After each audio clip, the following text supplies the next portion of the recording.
بسم اللہ الرحمن الرحیم۔ آج کا سبق سوال نمبر 53 سے خاندان بنو امیہ کے بانی کون تھے؟ تو ان کا نام تھا امیہ بن عبد شمس۔ یہ خاندان بنو امیہ کے بانی ہیں، اور امیہ کے پھر بیٹے ہیں حرب، جو آپشن بی میں ہے۔ حرب بن امیہ کے بیٹے ہیں حضرت ابو سفیان رضی اللہ تعالیٰ عنہ، اور ان کے پھر بیٹے ہیں حضرت امیر معاویہ۔ یہ جو حرب ہے، یہی وہ حرب الفجار کے موقع پہ قریش کی طرف سے سپہ سالار تھے۔ دولت بنی امیہ کے بانی کون تھے، یا بنو امیہ کے پہلے خلیفہ کون تھے؟ تو یہ حضرت امیر معاویہ رضی اللہ تعالیٰ عنہ ہیں۔ حضرت امیر معاویہ صحابی رسول ہیں۔ 41 ہجری کو آپ خلیفہ منتخب کیے گئے، اوپر جو کل ہم پڑھ رہے ہیں عام الجماعہ اس سال، اور پھر آپ نے 19 سال تک حکومت کی ہے، 41 سے لے کر 60 ہجری تک، اور 60 ہجری میں رجب کے مہینے میں آپ کی وفات ہوئی۔ 45 ہجری میں دور امیر معاویہ میں بصرہ میں ایک تقریر ہوئی، جو کہ زور بیان کے لحاظ سے عربی کی بہترین تقاریر میں شمار ہوتی ہے، اور خطبہ تبرہ کے نام سے معروف ہے۔ یہ کس کی تقریر تھی؟ تو یہ زیاد بن ابی سفیان کی تقریر تھی جو انہوں نے کی تھی۔ خطبہ تبرہ یہ اس خطبہ کو کہتے ہیں جس میں حمد و ثنا نہ ہو۔ تو چونکہ اس خطبہ میں بھی انہوں نے سخت الفاظ استعمال کیے تھے، بغیر حمد و ثنا کے اس خطبے کا آغاز کیا گیا، اس لیے اس کو خطبہ تبرہ کے نام سے جانا جاتا ہے۔ دور معاویہ میں 44 ہجری میں سب سے پہلے خیبر کے راستے سندھ پر کس نے فوج کشی کی؟ تو وہ ہیں محلب بن ابی سفرہ۔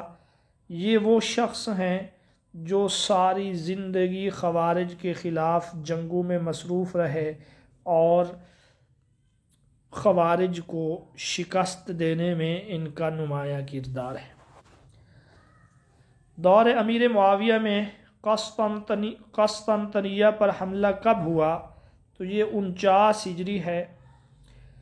یہی وہ حملہ ہے جس کے بارے میں کچھ لوگ کہتے ہیں کہ یزید بھی اس میں شریک تھا، اور اسی حملے کے دوران حضرت ابو ایوب انصاری رضی اللہ تعالیٰ عنہ میزبان رسول، ان کی وفات ہوئی، اور ان کو اس کے دیوار کے قریب دفن کیا گیا۔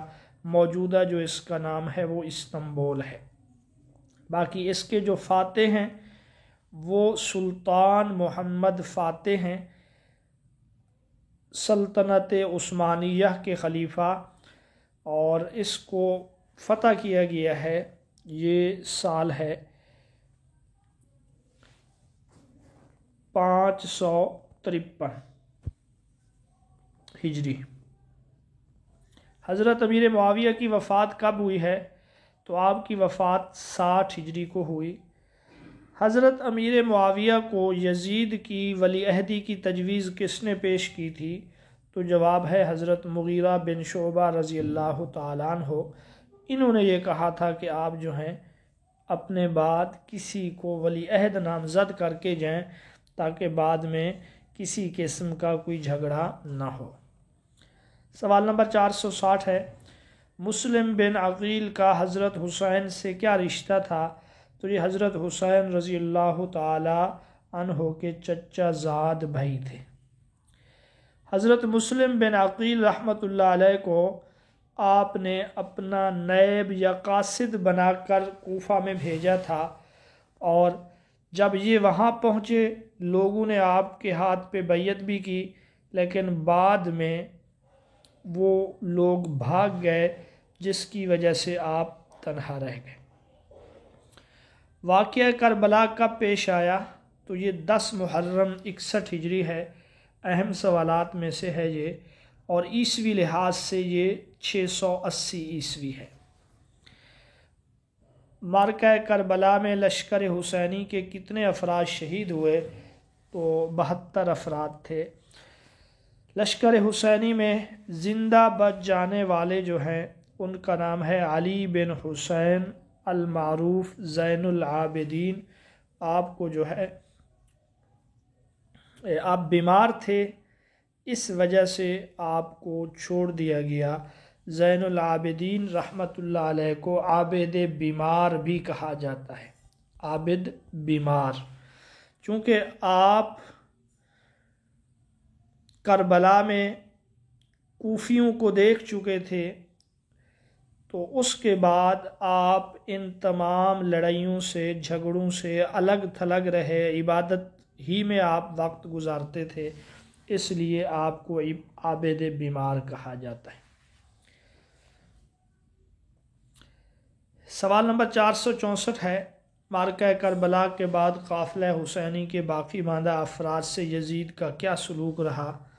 تو اس بارے میں مختلف تاریخ میں باتیں ملتی ہیں، یہاں مختلف آپشن بھی آپ کے سامنے موجود ہیں، پیپر کے حوالے سے یہ اہم سوال نہیں ہے۔ بعض تو یہ کہتے ہیں کہ یزید نے عزت و احترام کیا، بعض یہ کہتے ہیں کہ یزید نے ڈر کی وجہ سے ایسا کیا۔ بہرحال جب آپ یعنی یزید جو ہے حضرت حسین رضی اللہ تعالیٰ عنہ کے ساتھ اس نے اس کے لشکر والوں نے جو سلوک کیا، اب اس کے بعد والوں کے ساتھ کیا سلوک کیا، اس سے اس کے جرائم کے اوپر پردہ نہیں پڑ سکتا۔ آپ یاد رکھیں کہ یزید کے بارے میں جو سب سے بہتر علماء کا موقف ہے وہ یہ ہے کہ یزید فاسق و فاجر تھا۔ کافر کہنا یہ بہت بھاری لفظ ہے، کافر کہنا یہ اگر کوئی نہ ہو تو پھر کفر اسی کے اوپر ہی لوٹ کر آئے گا۔ تو یزید کے فاسق و فاجر ہونے میں، اس کے برا ہونے میں کسی کا کوئی اختلاف نہیں ہے، اور اس واقعہ کربلا میں اس کا ہاتھ ہے۔ ٹھیک ہے یہ وہاں موجود نہیں تھا، لیکن کرندے اس کے تھے، سپاہی اس کے تھے، تو اس لیے یزید کے بارے میں تو یہی کہا جائے گا۔ حضرت امیر معاویہ رضی اللہ تعالیٰ عنہ صحابی رسول ہیں، اور صحابہ سارے کے سارے عادل ہیں۔ صحابہ کے بارے میں رسول اللہ نے فرمایا کہ وہ ستاروں کی مانند ہیں، اور ستاروں کی مانند بنانے والے خود ان کو رسول اللہ ہیں۔ تو کسی کے بیٹے کی وجہ سے کسی کے باپ کے اوپر انگلی اٹھانا، بالخصوص کہ باپ اس وقت دنیا میں موجود بھی نہیں تھا، تو یہ بالکل غلط بات ہے۔ باقی یہ کہنا کہ انہوں نے خلیفہ کیوں بنایا اپنے بعد، تو صحابہ کے مشورے سے ہی ایسا کیا، نیک نیتی سے ہی کیا گیا، لیکن آپ کی یہ ایک اجتہادی غلطی تھی جس کی تائید کسی صورت میں بھی ہم نہیں کر سکتے۔ ان کو چاہیے تھا کہ امت مسلمہ کو ایسے ہی چھوڑ دیتے، کسی کو خلیفہ نامزد نہ کرتے۔ خلیفہ نامزد کرنا اس وجہ سے، اگر وہ لان تان کے حقدار ہیں، وہ عالم الغیب تو نہیں تھے کہ میرے بعد میرا بیٹا ایسا کرے گا، تو پھر یہ اعتراض اللہ کے اوپر بھی کر لیں کہ اللہ نے یزید کو پیدا ہی کیوں کیا جب اس کو پتہ تھا کہ یہ ایسا کرے گا۔ سوال نمبر 465 ہے، واقعہ حرہ کس سال پیش آیا؟ یہ 63 ہجری کا واقعہ ہے، جب اہل مدینہ نے یزید کی بیعت کو فسخ کیا واقعہ کربلا کے بعد، تو پھر واقعہ مدینہ پر اس نے لشکر کشی کا فیصلہ کیا، اس کو واقعہ حرہ کہا جاتا ہے۔ حرہ مدینہ کے قریب ایک جگہ کا نام ہے، چھوٹی چھوٹی کنکریوں کو کہا جاتا ہے، چونکہ یہاں کنکریاں کثیر تعداد میں تھیں، اور یہ لڑائی یہاں پہ ہوئی۔ مسلم بن عقبہ جو تھا وہ سپہ سالار تھا۔ دور یزید میں خانہ کعبہ پر چڑھائی کس سال کی گئی؟ 64 ہجری میں۔ واقعہ حرہ کے بعد یہاں سے یہ لشکر مکہ وہ بھی بیعت کو فسخ کر چکے تھے، ان کے خلاف نکلا، راستے میں مسلم کی موت ہوئی، اور حسین بن نمیر نے بیت اللہ یا مکہ کا محاصرہ کیا۔ ابھی محاصرہ جاری ہی تھا کہ یزید کی موت ہو گئی، اور یزید کی موت کے بعد معاویہ ثانی یزید کا بیٹا انتہائی نیک تھا، صالح، چند ماہ کے لیے یہ بنا ہے، تقریباً 3 ماہ کے بعد یہ دستبردار ہوا اور کچھ عرصے بعد دنیا سے رخصت ہوگی۔ حضرت عبداللہ بن زبیر نے خلافت کا دعویٰ کب کیا؟ تو یہ جو ہے 64 ہجری کا واقعہ ہے، یزید کی موت کے بعد انہوں نے دعویٰ کیا، اور جب حسین بن نمیر نے مکہ کا محاصرہ کیا تھا تب وہاں پر عبداللہ بن زبیر رضی اللہ تعالیٰ عنہ ہی تھے۔ یہاں حضرت عبداللہ بن زبیر سے ایک سیاسی غلطی ہوئی، کیونکہ اس وقت حسین بن نمیر نے اور دیگر بنو امیہ نے یہ کہا تھا کہ آپ ہمارے ساتھ دمشق چلیں تو سب لوگ آپ کے ہاتھ پہ بیعت کر لیں گے، لیکن یہ اس قدر متنفر تھے کہ آپ نے ان سب کو وہاں سے نکال دیا۔ بعد میں اس کا آپ کو افسوس بھی ہوا، ان کے پیچھے لوگ بھی بھیجے، لیکن مروان اور اسی طریقے سے حسین بن نمیر یہ وہاں سے نکل گئے تھے، زبردستی ان کو نکال دیا گیا۔ پھر سے مروان بن حکم جو ہے بنو امیہ کا خلیفہ بنا ہے 64 ہجری میں، اور مروان بن حکم نے دوبارہ سے بنو امیہ کو مستحکم کیا تھا۔ حضرت عبداللہ بن زبیر رضی اللہ تعالیٰ عنہ صحابی رسول ہیں، اور ہجرت کے بعد مہاجرین کے ہاں پیدا ہونے والے سب سے پہلے لڑکے ہیں، اور انصار میں جو سب سے پہلے پیدا ہوئے ہجرت کے بعد وہ نعمان بن بشیر ہیں۔ تو حضرت اسماء رضی اللہ تعالی عنہا حضرت صدیق اکبر کی صاحبزادی، یہ آپ کی والدہ ہیں، زبیر بن عوام آپ کے والد ہیں۔ اب جب مروان اور یہ حسین بن نمیر یہ وہاں دمشق میں پہنچے، پھر سے یہ مستحکم ہوئے، اور وہاں حضرت عبداللہ بن زبیر رضی اللہ تعالیٰ عنہ کے جو حامی تھے، جن کا سپہ سالار تھا ضحاک بن قیس۔ ضحاک بن قیس وہ شخص ہے جس نے امیر معاویہ کی نماز جنازہ پڑھائی تھی، لیکن اب یہ حضرت عبداللہ بن زبیر کے ساتھ تھا۔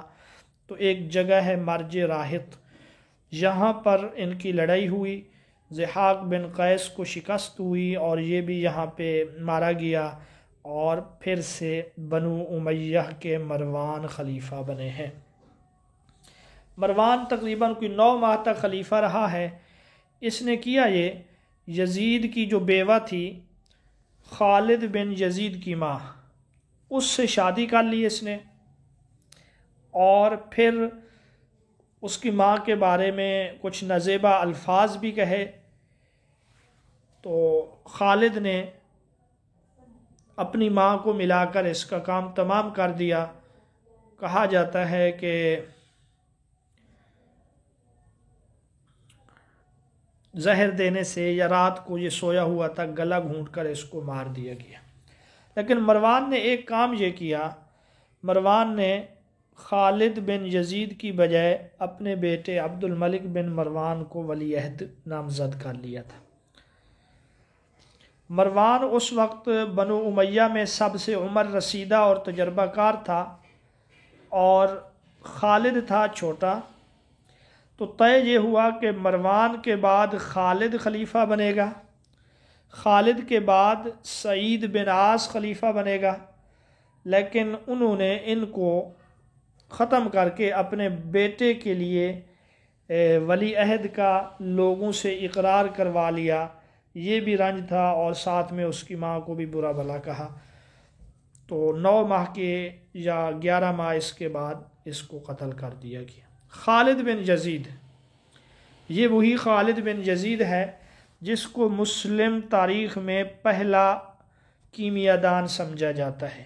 علم کیمیا کے بارے میں بنو امیہ میں جس نے سب سے پہلے کام کیا وہ یہی خالد بن یزید ہے، اور اسی نے ہی یونانیوں کی کتابیں منگوا کر ان کا عربی میں ترجمہ کیا تھا۔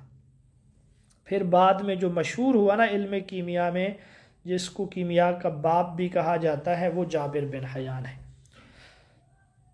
تو خالد بن یزید اس کے بعد ان معاملات سے الگ تھلگ ہوا، یونانی کتابوں کا مطالعہ کرنے میں، کیمیائی عمل کے ذریعے سونا بنانے میں یہ مصروف رہا ہے۔ عبد الملک بن مروان کے دور میں وہ کون شخص تھا جس نے قاتلین حسین کو چن چن کر قتل کیا؟ تو اس کا نام مختار ثقفی ہے، قبیلہ بنو ثقیف سے اس کا تعلق تھا۔ عبد الملک بن مروان کے زمانے میں 71 ہجری میں حضرت عبداللہ بن زبیر سے جنگ کرنے اور انہیں شہید کرنے کے لیے فوج کس کے ماتحت تھی؟ تو اس کا جواب ہے حجاج بن یوسف۔ یہ تاریخ آپ درست کر لیں، یہ 73 ہجری کا واقعہ ہے۔ بہرحال حضرت عبداللہ بن زبیر کی جو شہادت ہے، تو حجاج بن یوسف یہ اس کا عراق کا گورنر تھا۔ اسی نے پھر بیت اللہ کا محاصرہ جاری رکھا 6 سے 7 ماہ۔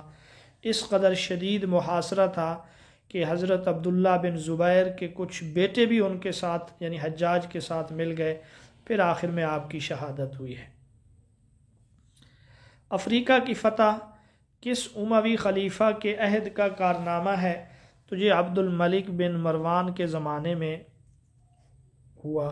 اگرچہ امیر معاویہ کے زمانے میں بھی افریقہ کو کچھ نہ کچھ فتح کیا گیا، اور آپ جانتے ہیں حضرت عقبہ بن نافع یہ صحابی رسول ہیں، یہ افریقہ کے علاقوں کو فتح کرتے رہے۔ جامعہ قیروان کے بانی یا جو شہر ہے اس کے بانی بھی یہی ہیں، لیکن عبد الملک بن مروان کے زمانے میں اس کو مکمل طور پہ فتح کر کے بغاوتوں کا خاتمہ کیا گیا ہے۔ اچھا، عبد الملک بن مروان کے بارے میں آپ 2-4 باتیں مزید پیپر کے حوالے سے جو اہم ہے یاد رکھیں کہ اسی کے بارے میں یہ کہا جاتا ہے کہ اگر یہ تخت خلافت پر نہ ہوتا تو یہ مسند حدیث کے اوپر فیض ہوتا، بڑا علم والا تھا۔ دوسری بات یہ ہے، بنو امیہ کا حقیقی اور اصلی بانی، یہ سوال اہم ہے۔ بنو امیہ کا حقیقی اور اصلی بانی جو ہے یہ بھی عبد الملک بن مروان کو کہا جاتا ہے۔ عربی زبان قرار دینا دفتری کو، اسلامی سکے بنانا، یہ اس کے کارنامے ہیں۔ قرآن مجید پر اعراب جو لگائے حجاج بن یوسف نے، وہ بھی اسی کے دور میں ہوا ہے۔ عبد الملک کی وفات کے بعد اور قبۃ الصخرہ اس کو بنانا، قبۃ الصخرہ کا بانی بھی اسی کو سمجھا جاتا ہے، جہاں سے آپ صلی اللہ علیہ وسلم معراج کے لیے تشریف لے گئے تھے۔ ان کے بعد ان کا بیٹا بنا ہے عبد الملک کو جو ہے نا ابو الملوک، بادشاہوں کا باپ بھی کہا جاتا ہے، کیونکہ بعد میں اس کے 4 بیٹے بادشاہ بنے ہیں، اسی طریقے سے کچھ پوتے بھی۔ تو عبد الملک کی وفات ہوئی ہے 86 ہجری میں۔ اس کے بعد ولید بن عبد الملک خلیفہ بنا ہے۔ سنہری دور جو ہے بنو امیہ کا وہ یہی ہے، ولید کا۔ اس دور میں فتوحات ہوئیں، تعمیرات کا اس کو بڑا شوق تھا۔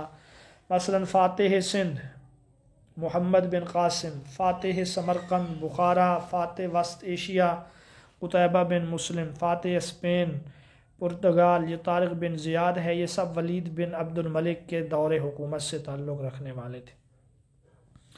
طارق بن زیاد نے جب راڈرک سے مقابلہ کیا 1,00,000 فوج سے، تو صرف 12,000 کا لشکر تھا۔ محمد بن قاسم کو کس اموی خلیفہ کے دور میں شہید کیا گیا؟ سلیمان۔ عبد الولید کی وفات کے بعد سلیمان کا دور حکومت شروع ہوتا ہے۔ سلیمان کے دور حکومت میں مفتاح الخیر کے علاوہ اور کوئی خاص کارنامہ نہیں ہے۔ مفتاح الخیر، خیر کی چابی، کیونکہ انہوں نے حضرت عمر بن عبدالعزیز کو خلیفہ بنایا تھا۔ باقی اس نے جو مسلمان سپہ سالار تھے چن چن کر ان کا خاتمہ کیا۔ موسیٰ بن نصیر کے بارے میں آتا ہے کہ وہ گلیوں میں بھیک مانگتا ہوا پایا گیا۔ طارق بن زیاد گوشہ گمنامی میں چلے گئے محمد بن قاسم کو سندھ سے گرفتار کر کے لایا گیا اور واسط شہر جو کوفہ اور بصرہ کے درمیان ایک شہر ہے وہاں صالح بن عبد الرحمن کے حوالے کر دیا گیا، اور صالح کے بھائی کو حجاج بن یوسف نے قتل کیا تھا۔ بھائی کے بدلے میں انہوں نے حجاج کے بھتیجے اور داماد محمد بن قاسم کو اذیتیں دے کر جیل میں ختم کر دی۔ حضرت عمر بن عبدالعزیز یہ 99 ہجری میں خلیفہ بنے ہیں، 101 ہجری تک خلیفہ رہے، اور عمر بن عبدالعزیز کے بعد کتنے اموی خلفاء نے خلافت کی ذمہ داری سنبھالی ہے؟ تو اس کا جواب ہے 6۔ حضرت عمر بن عبدالعزیز یہ عمر ثانی مجدد الف اول کے لقب سے مشہور و معروف ہیں۔ آپ کے جو کارنامے ہیں وہ کئی ہیں، پیپر کے حوالے سے آپ یہ یاد رکھیں، تدوین حدیث کو سرکاری طور پہ کروانے والے وہ یہی حضرت عمر بن عبدالعزیز ہیں۔ کل اموی خلفاء کی تعداد جو ہے وہ 14 ہے۔ بیت المال کی آپ نے دوبارہ سے اصلاح کی تھی، باغ فدق کو پھر خلفاء راشدین کے طرز عمل کے مطابق لے آئے تھے، اور نو مسلم لوگوں سے ایک جزیہ لیتا تھا حجاج، آپ نے اس کو بھی ختم کر دیا۔ تو یہ حضرت عمر بن عبدالعزیز کے کارنامے ہیں۔ بیوی کا نام فاطمہ اور بیوی عبد الملک بن مروان کی بیٹی تھی۔ خلافت بنو امیہ کا خاتمہ اور خلافت بنو عباس کا آغاز یہ 132 ہجری میں ہوا ہے، اور عباسی تحریک کا آغاز کس اموی خلیفہ کے دور میں ہوا؟ تو جناب اس کا درست جواب یہاں پہ لگا ہوا نہیں ہے، اس کا درست جواب جو ہے وہ ہے ولید بن عبد الملک۔ اس کا آغاز ولید کے زمانے سے ہوا، ہاں پھر آگے مختلف مراحل آتے رہے۔ ایک بات یہ بھی یاد رکھیں، معتزلہ فرقہ جو ہے تاریخ اسلام میں، ان کا آغاز بھی ولید کے زمانے میں ہوا ہے۔ آخری اموی خلیفہ، اہم سوال ہے، کئی دفعہ پیپر میں آیا ہے، وہ مروان ثانی ہے، ان کو مروان حمار بھی کہا جاتا ہے۔ 132 میں مقام بصیر مصر میں گرجا گھر میں ان کو مارا گیا تھا۔ زید بن علی رحمۃ اللہ علیہ نے کس اموی خلیفہ کے دور میں خروج کیا؟ تو یہ ہشام بن عبد الملک کا دور تھا، 122 ہجری کا یہ واقعہ ہے۔ امام زید بن علی رحمۃ اللہ علیہ وہی ہیں جن کی طرف شیعوں کا ایک فرقہ ہے زیدیہ وہ منسوب ہے، اور آپ امام ابو حنیفہ کے اساتذہ میں شمار ہوتے ہیں۔ امام ابو حنیفہ نے آپ سے بہت استفادہ کیا۔ امام ابو حنیفہ سے انہوں نے درخواست بھی کی تھی کہ آپ میرے حق میں فتویٰ دیں، لیکن آپ نے فرمایا کہ تمہارا نکلنا ایسے ہے جیسے رسول اللہ کا بدر میں قریش کے لیے بدر کی طرف نکلنا تھا قریش کے خلاف، لیکن مجھے لگتا ہے کہ آپ کے ساتھی آپ کا ساتھ نہیں دیں گے، چنانچہ ایسا ہی ہوا۔ کوفہ میں آپ کو ایک دفعہ پھر تنے تنہا چھوڑ دیا گیا، اور یوں آپ کی شہادت ہوئی۔ امام زید بن علی کے بارے میں ایک اور بات آپ یاد رکھیں، فقہ کی جو پہلی کتاب ہے جس کا نام ہے المجموع فی الفقہ، تاریخ اسلام میں یہ فقہ کی پہلی کتاب ہے المجموع فی الفقہ، اس کے رائٹر بھی امام زید بن علی ہیں۔ عباسی تحریک کی بنیاد کس نعرے پر رکھی گئی؟ ہم اہل بیت کو امویوں کے مظالم سے نجات دلائیں گے۔ عباسیوں کا پرچم جسے بادل اور ظل سایہ کے ناموں سے پکارا جاتا تھا، سیاہ رنگ کا یہ پرچم تھا، اور اس کو کہتے تھے ظل سحاب، ظل سایہ کو کہتے ہیں، سحاب بادلوں کو۔ عباسی تحریک کے بانی کون تھے؟ ابراہیم بن محمد بن علی، یہ اس کے بانی تھے۔ ابو سلمہ خلال نے سب سے پہلے ابو العباس الصفا کی خلافت کا اعلان جامع مسجد کوفہ میں کیا 12 ربیع الاول 132 ہجری کو، اور یوں ابو العباس الصفا بنو عباس کے پہلے خلیفہ منتخب ہوئے۔ الصفاح اس کا معنی آپ سے پوچھا جا سکتا ہے خون بہانے والا، چونکہ آپ نے بنو امیہ کے لوگ جو تھے ان کا خون بہایا، بلکہ آپ نے خود خطبے میں یہ کہا میں الصفا ہوں، مجھے نرم نہ سمجھنا، تو اس لیے تاریخ میں ان کا لقب الصفا پڑ گیا۔ الصفا کی وفات ہوئی ہے 134 ہجری میں چیچک کی وجہ سے، 136 ہجری میں چیچک کی وجہ سے، تو گویا کہ یہ 4 سال تک خلیفہ رہے، 4 سال 9 ماہ تقریباً، اور پھر اس کے بعد ابو جعفر منصور ان کا دور شروع ہوتا ہے۔ ابو جعفر منصور بنو عباس کے حقیقی بانی سمجھے جاتے ہیں، جیسے وہ عبد الملک بنو امیہ کے حقیقی بانی سمجھے جاتے تھے۔ ابو العباس الصفا کا وزیر اعظم کون تھا جو حسد کی وجہ سے قتل کر دیا گیا؟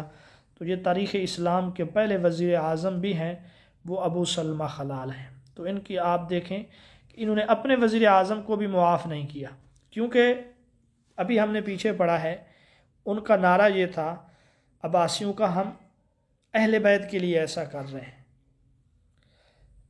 اور جب یہ خود تخت نشین ہو گئے اہل بیت کو انہوں نے پیچھے کر دیا، بلکہ اگر دیکھا جائے اہل بیت پر زیادہ مظالم انہی کے دور میں ہوئے، بنو امیہ سے بھی۔ تو ابو سلمہ حفص بن سلیمان ان کا نام ہے، یہ اہل بیت کے طرفدار تھے، تو ان کو لوگوں کے ذریعے سے قتل کروا دیا گیا کسی حمام میں، غسل خانے میں۔ اس زمانے میں اس طرح تو غسل خانے نہیں ہوتے تھے، وہ باقاعدہ حمام بنائے جاتے تھے جس میں تندرستی کے لیے، صحت اور ورزش کے لیے لوگ نہاتے تھے۔ تو وہ جب وہاں سے باہر آ رہا تھا کچھ لوگوں نے مار ڈالا، یہ مشہور کر دیا گیا کہ اس کو خوارج نے مار ڈالا ہے۔ بہرحال تاریخ اسلام کے پہلے سفیر ہیں، یہ بات آپ یاد رکھیے گا۔ ابو مسلم خراسانی، جس کو جو ہے نقیب آل محمد کا لقب دیا گیا، اور جس نے 6 لاکھ لوگوں کو سلطنت عباسیہ کے قیام کے لیے قتل کیا، 6 لاکھ، اور خراسان میں عباسیوں کے خلاف باقاعدہ، عباسیوں کے حق میں باقاعدہ خروج کرنے والا، 129 ہجری کو جھنڈا لہرانے والا، وہ بھی یہی ہے۔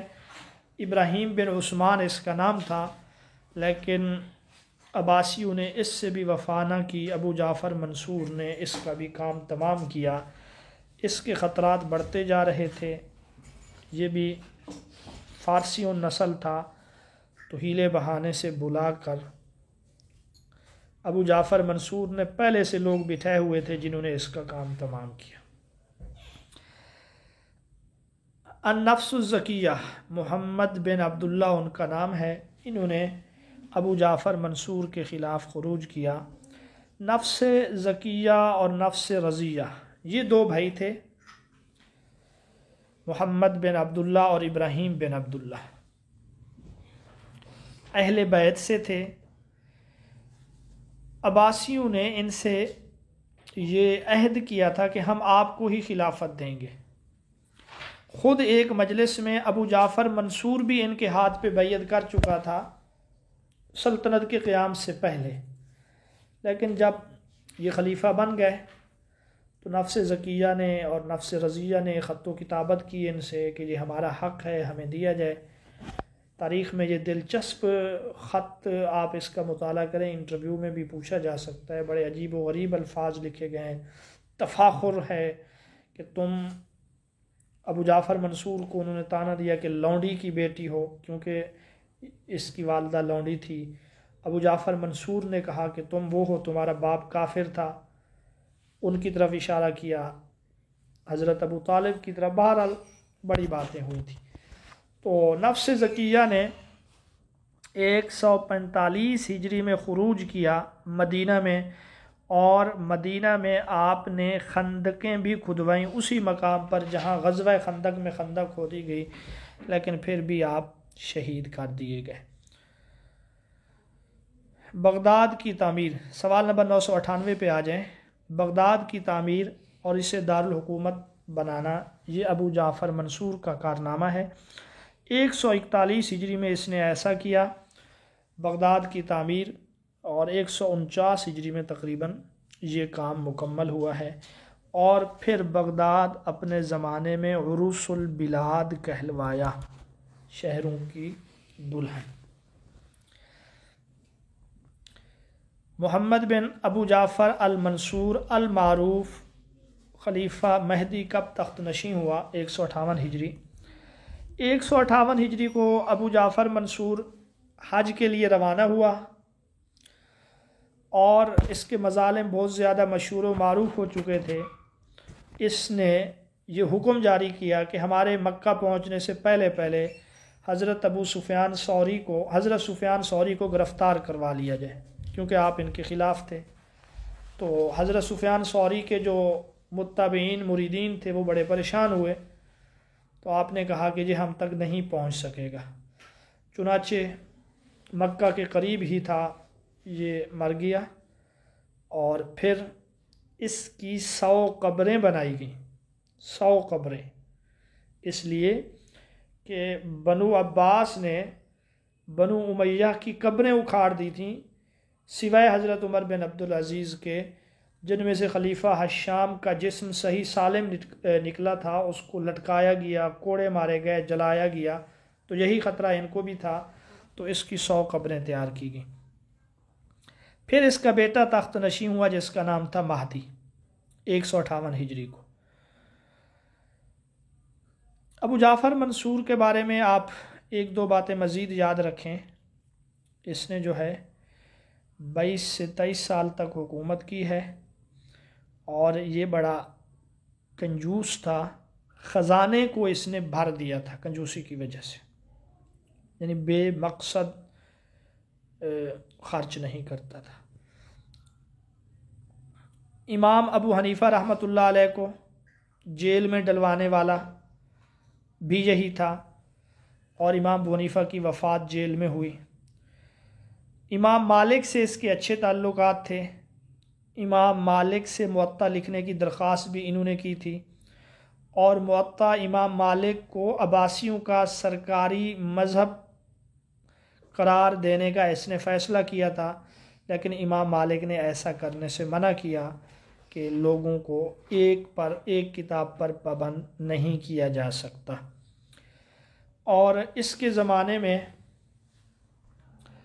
ایک فرقہ ہے، فرقہ راوندیہ، انہوں نے خروج کیا تھا، اور یہ اس کو خدا مانتے تھے۔ 141 ہجری میں ان کا خروج ہوا ہے۔ چلیں آگے بڑھتے ہیں۔ پیغمبری کا دعوے دار ہاشم بن حکیم المعروف مقنع، جو اپنی بدصورتی چھپانے کے لیے ہر وقت ایک سنہری برقع پہنے رکھتا تھا، وہ کس عباسی خلیفہ کے دور میں ظاہر ہوا؟ یہ مہدی کے زمانے میں ظاہر ہوا۔ اچھا، یہ جو تھا بڑا شعبدہ باز تھا، بعض کہتے ہیں کہ یہ بڑا سائنس دان تھا، تو بدصورت تھا انتہائی۔ اس نے سونے کا ایک اپنے لیے ایک شکل تیار کی تھی، وہ چہرے پہ ڈال کے رکھتا تھا، اس لیے اس کو مقنع قرار دیا گیا، چھپانے والا، پردہ کرنے والا۔ پھر بعد میں خدائی کا دعویٰ بھی اس نے کر دیا، یہ پیغمبری کا درست نہیں، یہ خدائی کا دعویٰ ہے، اور کافی سارے اس کے لوگ ماننے والے ہو گئے۔ مہدی کے زمانے میں پھر اس کا خاتمہ کیا گیا، آگ میں کود کر یہ اور اس کے باقی لوگ سارے مر گئے۔ اچھا، یہاں سائنسدان تھا، مصنوعی طور پہ چاند نکالتا تھا، جس کی روشنی کئی کلومیٹر تک جاتی تھی۔ اسی کو پھر اس نے اسی کو سامنے رکھ کر خدائی کا دعویٰ کر دیا۔ اب ایک بہت بڑا، آپ نے بھی کبھی نہ کبھی کسی نہ کسی جگہ پہ سن۔ سوال نمبر 501 ہے، حسین بن علی بن حضرت حسن نے کس عباسی خلیفہ کے دور میں بغاوت کی؟ یہ ہادی کے دور میں ہے، یہ اتنا اہم نہیں ہے۔ اچھا، مہدی کے بارے میں آپ یہ ایک بات یاد رکھیں، مہدی جو تھا یہ متبع سنت تھا، زندیقوں کے خلاف تھا، اور اسی نے محتسب کا ادارہ قائم کیا نگرانی کرنے کے لیے کہ دیگر جو وزارتیں جو ادارے ہیں وہ کس طریقے سے چل رہے ہیں. تو محتسب کا ادارہ اسی نے قائم کیا. اور اسی مہدی میں جو ہم آیات پڑھتے ہیں خطبہ میں درود پاک والی ان اللہ و ملائکتہ یصلون علی النبی، ان آیات کو خطبہ میں شامل کرنے کا حکم اسی نے دیا تھا. اور ان اللہ یامر بالعدل والاحسان وہ والی آیات شامل کروائی تھیں حضرت عمر بن عبدالعزیز رحمۃ اللہ علیہ نے. اور مہدی کے زمانے میں علم الکلام کو عروج حاصل ہوا، اسی لیے کہا جاتا ہے کہ علم الکلام کا بانی خلیفہ مہدی ہے. اس کے بعد ہادی بنا ہے. ہادی کے کوئی خاص کارنامے نہیں ہیں. یہ تقریباً 1 سال تک ہی خلیفہ رہا، 169 سے لے کر 170 تک. اور ہادی کی جو ماں تھی وہ ہارون الرشید کو خلیفہ بنانا چاہتا تھا، تو ہادی اچانک سے مر گیا. بعض کہتے ہیں اس کی ماں نے زہر دے کر اس کا خاتمہ کیا. اب دور شروع ہوتا ہے ہارون الرشید کا 170 سے لے کر 193 تک. 23 سالہ یہ دور ہے. یہ سلطنت عباسیہ کا عہد سرور کہیں، عہد زریں کہیں، یہ دور ہے. عہد سرور جو ہے نا وہ متوکل کا دور ہے، یہ عہد زریں ہے. اور اس کے زمانے میں ایک کام یہاں اس کی بیوی جو تھی ملکہ زبیدہ، اس نے نہر زبیدہ بنائی تھی 186 ہجری میں. 17 لاکھ اس کے اوپر خرچ ہوئے. اور مکہ کے لیے حاجیوں کے لیے یہ نہر انہوں نے طیف سے نکالی تھی. ہارون الرشید کی والدہ کا نام خیزران ملکہ ہے. ہارون الرشید کے زمانے میں جو برمک تھے یحییٰ اور اس کا بیٹا فضل، جعفر، موسیٰ، لیکن پھر 178 ہجری میں ان کے اوپر زوال بھی آیا. بہرحال برمک جو تھے، خالد برمک ان کا بڑا تھا، جو تاریخ اسلام کا دوسرا وزیر ہے. ابو سلمہ خلال کے قتل کے بعد اسی کو بنایا گیا تھا. ہارون کے زمانے میں ان کو بہت عروج ملا، اتنا عروج کہ خلیفہ جزو معطل کی طرح ہو کے رہ گیا. کسی کو کچھ دینا ہو یا کچھ لینا ہو ان کے بغیر نہیں ہو سکتا تھا. پھر ہارون نے سٹینڈ لیا اور ان کا ایسا خاتمہ کیا کہ وہ جو تھے وہ بالکل ختم ہو گئے. ہارون الرشید کے بیٹوں میں امین اور مامون، اسی طریقے سے متوکل، یہ جو تھے ہارون نے خود ان کو علاقے تقسیم کر دیے. امین الرشید یہ ویسے نااہل تھا لیکن نجیب الطرفین تھا. باپ ہارون الرشید وہ بھی ہاشمی اور ماں زبیدہ وہ بھی ہاشمی، جبکہ مامون الرشید یہ لونڈی کا بیٹا تھا اور قابل تھا. تو ملکہ زبیدہ جو اس کی چہیتی بیوی تھی ہارون کی، اس نے اس کو بھی اپنے بعد ولی عہد بنانے کا فیصلہ کروایا. ہارون الرشید نے مختلف علاقے تقسیم کر دیے. بغداد اور اس کے اطراف کے علاقے دے دیے تھے امین کو، جبکہ خراسان اور فارس کے علاقے مامون کو دیے. اور ایک معاہدہ بھی لکھوایا جس کو بیت اللہ میں اس نے لٹکایا تھا. لیکن 195 ہجری میں امین الرشید اور مامون کے درمیان جنگیں شروع ہوئیں. امین نے اپنے بھائی کو معزول کر کے، ان کا بیٹا تھا موسیٰ، ان کو ناطق بالحق کا نام دے کر ولی عہدی لی اور ہارون کا لکھا ہوا معاہدہ منگوا کر اس نے ٹکڑے ٹکڑے کیا. پھر مامون نے جو ہے مقابلہ کیا، بغداد کا محاصرہ کیا گیا. طاہر بن حسین مامون کا سپہ سالار تھا. 198 ہجری کو امین الرشید دریائے دجلہ سے نکل رہا تھا، گرفتار ہوا اور پھر قتل کر دیا گیا. پہلا عباسی خلیفہ ہے جو سلطنت کی بھینٹ چڑھا اور قتل ہو گیا. اب یہاں 198 سے لے کر 218 تک مامون کا دوسرا دور شروع ہوتا ہے. پہلا دور تو 193 سے 198 تک ہے اپنے بھائی کے ساتھ. اب بھائی کا خاتمہ ہوا. مامون کے اس دوسرے دور میں معتزلہ کا عروج رہا. یہ خود بھی معتزلی مسلک سے تعلق رکھتا تھا. امام احمد بن حنبل کو گرفتار کر کے اس نے اپنے پاس بھیجنے کا حکم دیا، لیکن ابھی راستے میں ہی تھے کہ اس کی موت ہو گئی۔ کس عباسی خلیفہ نے ایک نیا شہر سامرا آباد کر کے دارالخلافت اس کو بنایا؟ تو یہ المعتصم باللہ ہے۔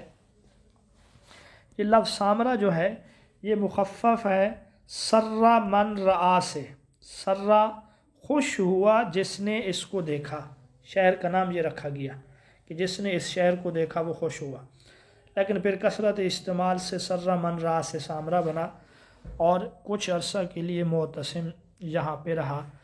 معتصم نے امام احمد بن حنبل کو کوڑے بھی لگوائے۔ بابق قرمی یہ اسی معتصم کے دور میں اس نے خروج کیا اور مارا گیا۔ اچھا، یہ معتصم کے بارے میں آپ یہ یاد رکھیں، یہ 8واں خلیفہ تھا اور اس کی زندگی میں 8 کے عدد کو بہت عمل دخل رہا، 8 بیٹے، 8 بیٹیاں، 8 سال مدت خلافت۔ اسی طریقے سے کافی جو ہے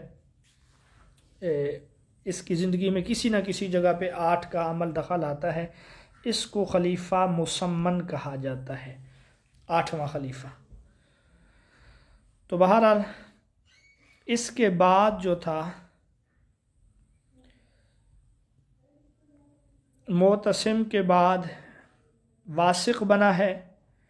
واسق نے بھی معتزلہ کو سپورٹ کیا اور امام احمد بن حنبل کو اس نے جلا وطن کر دیا تھا۔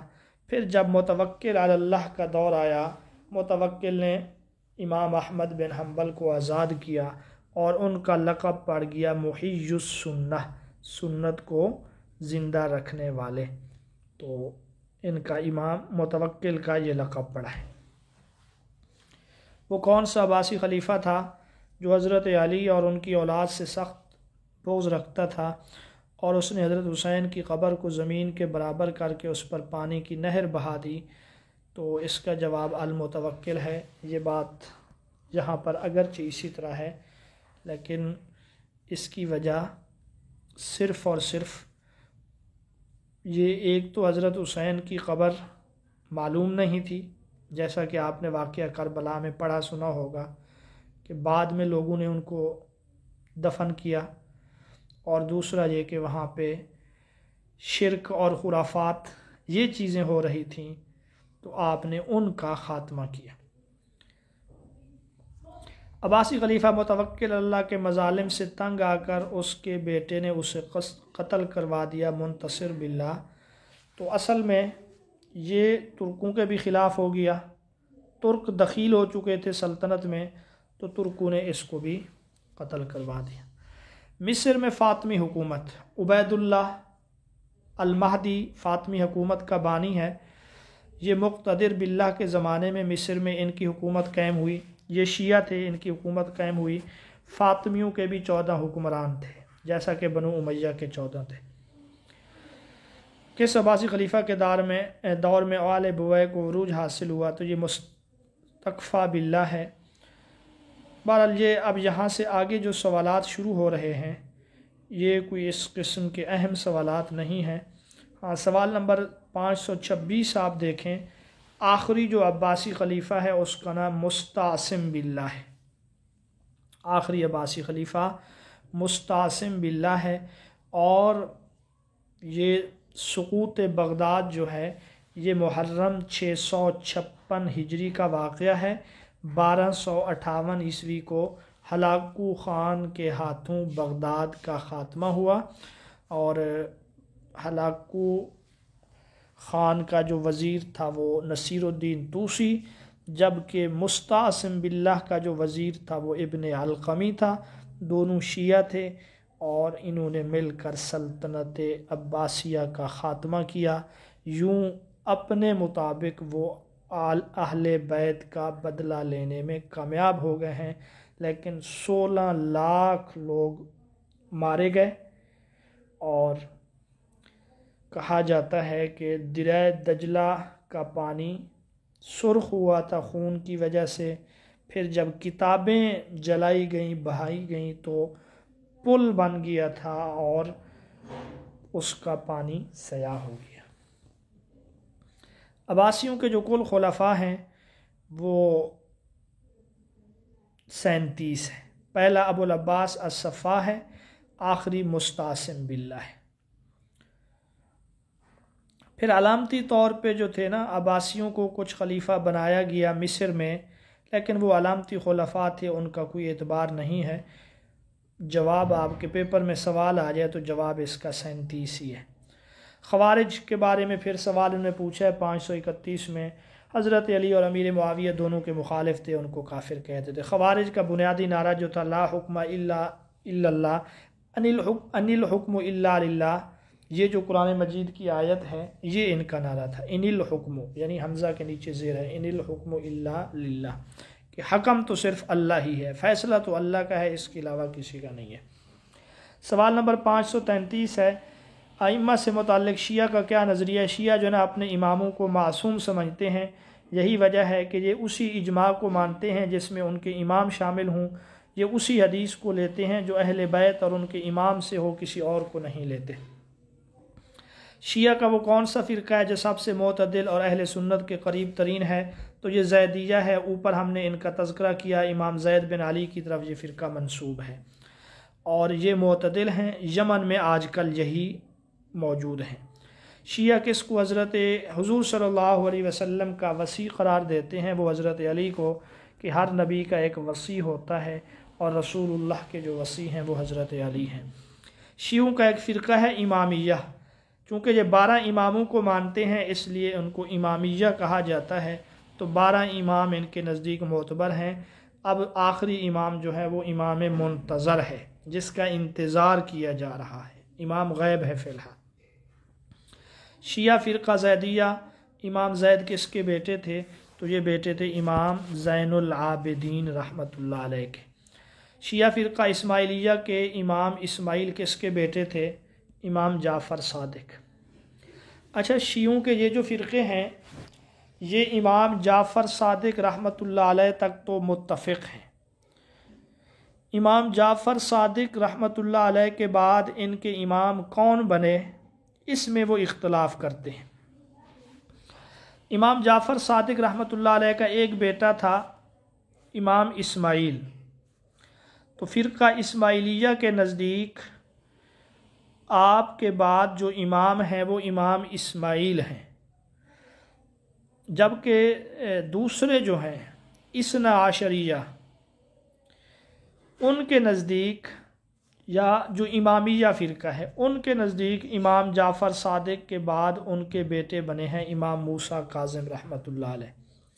وجہ اس کی یہ ہے کہ وہ کہتے ہیں امام اسماعیل آپ کی زندگی میں فوت ہو گئے، لہٰذا جب امام اسماعیل زندگی میں فوت ہو گئے امام جعفر صادق کے، تو پھر اس کے بعد تو امام موسیٰ کاظم بنیں گے، جبکہ اسماعیلیہ کہتے ہیں کہ نہیں، آپ فوت نہیں ہوئے تھے، آپ کے بارے میں مشہور کر دیا تھا، کیونکہ دشمنوں سے خطرہ تھا اور دشمن امام اسماعیل کے پیچھے لگے ہوئے تھے، تو کوئی اور راستہ اور چارہ نہیں تھا، اسی لیے امام جعفر صادق اور ان کے حامیوں نے یہ مشہور کر دیا کہ امام اسماعیل فوت ہو گئے ہیں، حالانکہ وہ فوت ہوئے نہیں تھے۔ بہرحال یہاں آ کر وہ الگ ہو جاتے ہیں۔ اب جو اسماعیلیہ فرقہ ہے یہ حاضر امام کے قائل ہیں۔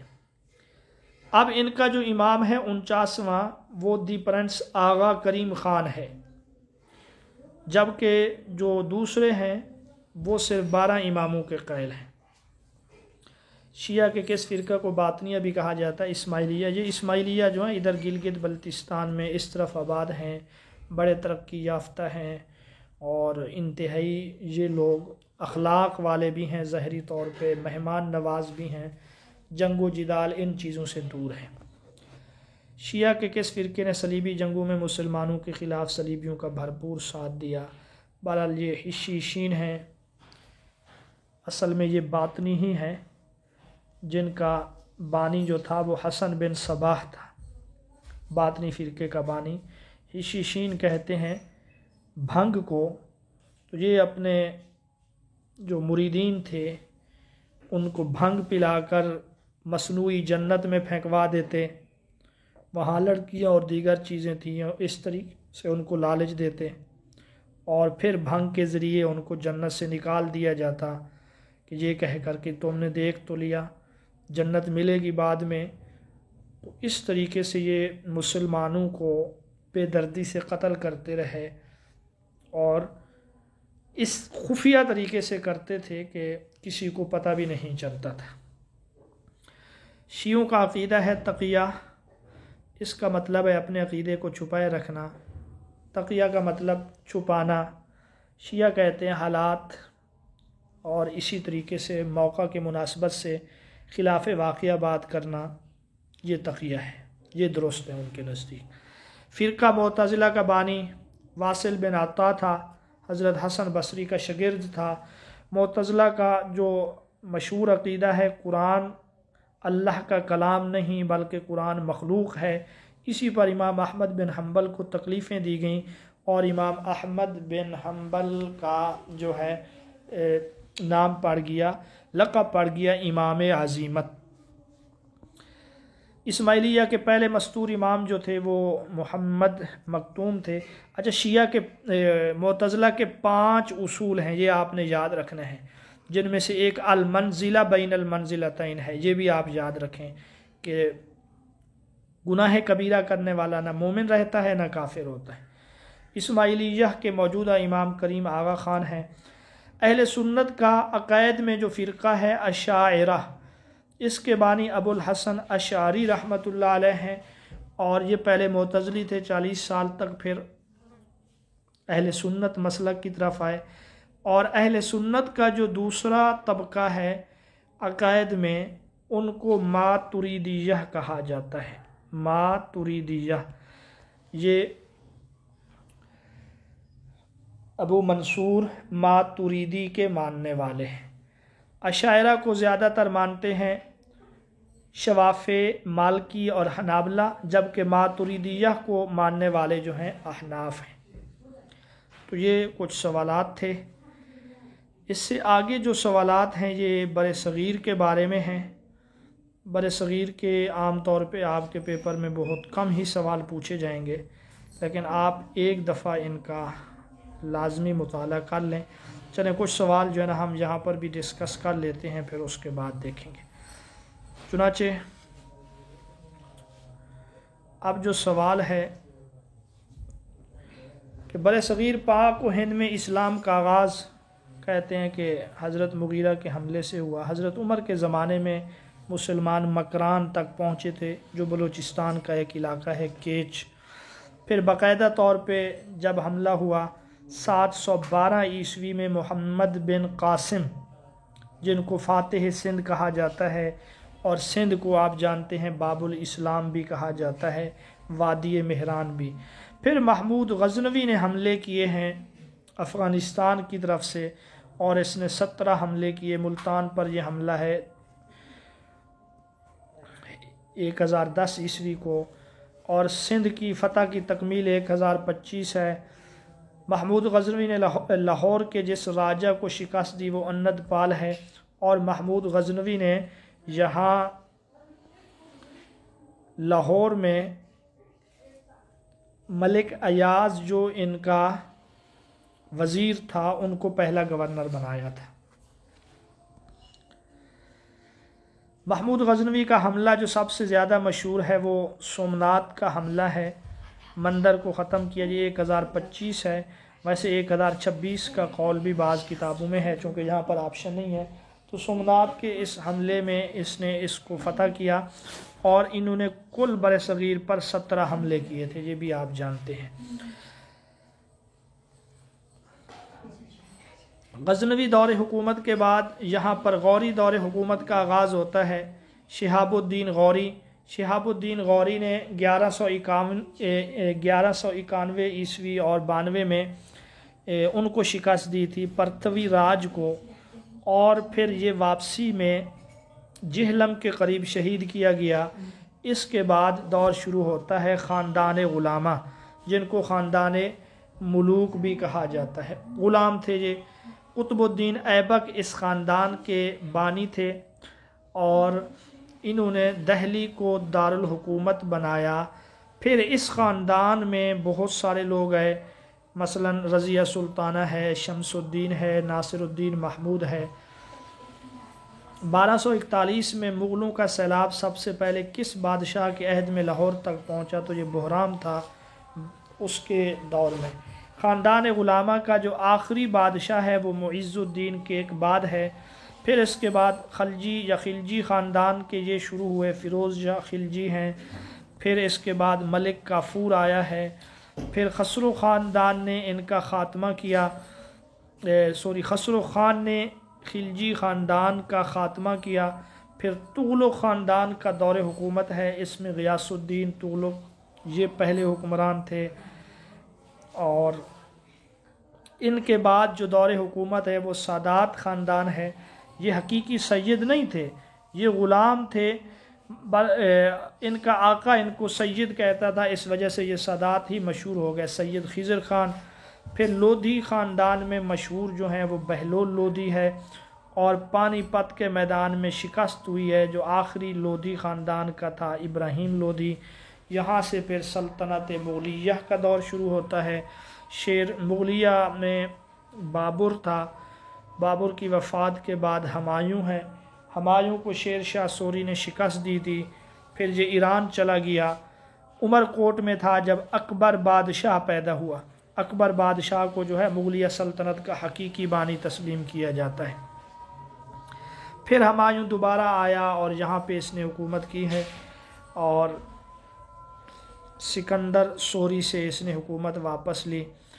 پھر جب ہمایوں کی وفات ہوئی، اس کا بیٹا جو تھا وہ یعنی اکبر، یہ تقریباً 13 سال کا تھا، لیکن اس کا جو اتالیق یا اس کا جو ٹیچر تھا بیرم خان، اس نے اس کا بہت ساتھ دیا، اور اکبر جو ہے یہ بادشاہ رہا تقریباً 50 سال یا اتنا عرصہ یہ رہا، 60 سال تک۔ اس نے دین الہی یا دین اکبری جس کو کہا جاتا ہے، ایک نئے مذہب کی بنیاد رکھی تھی 1581 عیسوی کو، اور اس کو قبول کرنے والا شخص جو تھا سب سے پہلا، اس کا نام تھا بربل۔ بربل نے اس کو قبول کیا۔ اکبر کے دور میں ملا فیضی، جن کی کتاب تھی سواطع الالہام، جو ہے اس کے موضوع پر ہے، کیا کہتے ہیں، بے نقط تفسیر ہے۔ اور ابو الفیضی، ملا فیضی، یہ جو تھے دونوں بھائی تھے، اور دربار اکبری سے یہ منسلک تھے۔ اکبر کے 9 رتن زیادہ مشہور تھے، 9 رتن، 9 لوگ تھے جو اس کے قریب قریب رہتے تھے، جن میں سے یہ 2 بھی تھے۔ تو بہرحال یہ آج کے لیے یہی کافی ہے۔ ہاں، آپ نے یہ بھی یاد رکھیے گا کہ مغلوں میں اورنگزیب عالمگیر کا یہ دور حکومت جو ہے یہ سب سے اہم ہے۔ اس کے بعد پھر ان کا دور زوال شروع ہوتا ہے، اور اورنگزیب عالمگیر انہوں نے فتاوی ہندیہ لکھوائی تھی، نیک بادشاہ تھا۔ شاہ ولی اللہ رحمۃ اللہ علیہ کی پیدائش بھی انہی کے زمانے میں ہوئی، اور آخری جو مغلوں کا بادشاہ تھا وہ بہادر شاہ ظفر تھا۔ جنگ آزادی یہ 1857 کو شروع ہوئی تھی، اور انگریز اس جنگ کو جنگ غدر کے نام سے شروع کرتے ہیں، نام سے مشہور و معروف یہی ہے انگریزوں کے نزدیک۔ پھر جنگ آزادی کے بعد جو ہے دارالعلوم کی بنیاد رکھی گئی ہے 1868 کو، اور یہی غالباً سوالات ہیں۔ کچھ سوالات تحریکوں کے بارے میں بھی ہیں، ان کو انشاءاللہ ہم دعوت و ارشاد میں دیکھیں گے۔ مزید پاکستان بننے کے بعد کے جو چند سوالات ہیں وہ آپ خود دیکھ لیجئے۔ آپ لوگوں سے میں ایک اور فائل بھی شیئر کروں گا سلطنت بر صغیر کے بارے میں، آپ اس کا بھی مطالعہ کر لیں، میرے خیال میں آپ کا یہ ٹاپک کلیئر ہو جائے گا۔